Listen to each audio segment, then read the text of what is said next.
In problem 17, we are going to list out the domain and range of these functions. The domain is always going to be your input, often the x value, but as you see in problem B, instead of x we have t. So it's going to be the input, the independent variable, usually the first thing listed in a table or list of coordinates. So the domain, we write these in curly brackets. Watch your assignment, they already may have the curly bracket there for you. If not, you are going to have to type that in. And that is the key to the top left of the enter key on your keyboard. So the domain, I'm just looking at the first number in each pair. So 2, 4, 6, and 8. For the range, that is our output. That is going to be the second number in each pair. So 3, -5, 0, and 5.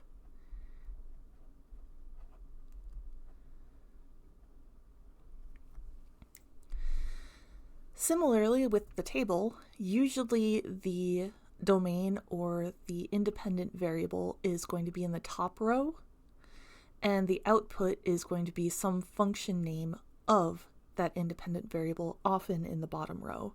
You may also see them left and right. Usually the independent variable is on the left and the dependent variable is on the right. So I'm just going to list out all of my t's. Those are my inputs, my domain. 0, 2, 5, 8, and 11. The range is going to be all of our outputs. Those are the ones that have a function name with the independent variable in parentheses. 23, 54, 66, 87, and 108.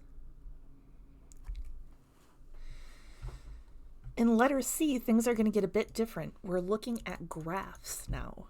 This means we have to include every single number that is being graphed. That includes -pi right here, 2.876235 here. So what I'm getting at is you can't just list out every single number when you're looking at a continuous graph like this. In this circumstance, we are going to look at any time the line touches an x. So this line is going from -4 all the way to 0. We're just looking left to right, and continues on up until 5. Now, we talked about this a little bit when we were looking at inequalities in Unit 2, or in Lesson 2, I should say. Here, when you see that open circle, again, that means we are not including that number. So we're going to go really, really, really close to -4, but not touch it. So soft bracket, -4, up until 5. Again, how far left does this graph go? How far right does it go? There's this closed circle on 5. That means we use a hard bracket. For the range, now we're looking for how far up it goes and how far down it goes. So just looking top to bottom, we go down to -4, but we don't actually touch it. So again, we're going to have a soft bracket on -4. And it goes all the way up to 4. Notice I'm going for this 4 up here. We're not just going to 0 because this graph goes above 0. It goes all the way up to 4. And as long as there's no open circle here, we can include 4. So I'm putting a hard bracket on 4. In letter D, we don't have any endpoints when we're looking at the range, so I just want to make note of that. We're also not looking at any endpoints when it comes to the domain, so we have to assume that this goes on forever and ever and ever, which means every single number is going to be in the domain. So we're going to do soft bracket, -infinity to infinity.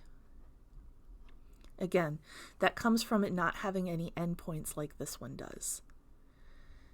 The range, how far down does it go? It's going to keep going and going and going down. So we go -infinity. How far up does it go? It goes up to 6. There's no open circle here. That means we can include 6. So it's going to be a hard bracket on 6. This is a really important one to know. This one will be on quizzes. It will be on the exam. I can absolutely guarantee it. So make sure you understand that one very well. So letter E is an example of even if it's a graph doesn't mean that you're going to put things in interval notation like we did above. These do not connect. Only each individual point is part of the function. So we're going to go through and list out all of the x values in the domain. So these ones we're going to have to write every single number out when they're just points. So we go down to -8, -3, over to 3, 4, and 5.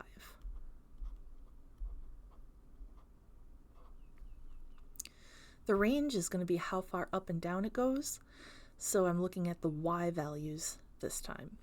It shouldn't matter what order you write these in. If you have any issues with the homework wanting you to write things in a specific order, let me know because I need to change the code on that. It does not have to be smallest to largest. So I'm going to start with 1, and then it goes to 0, and then -2, -3, and -5.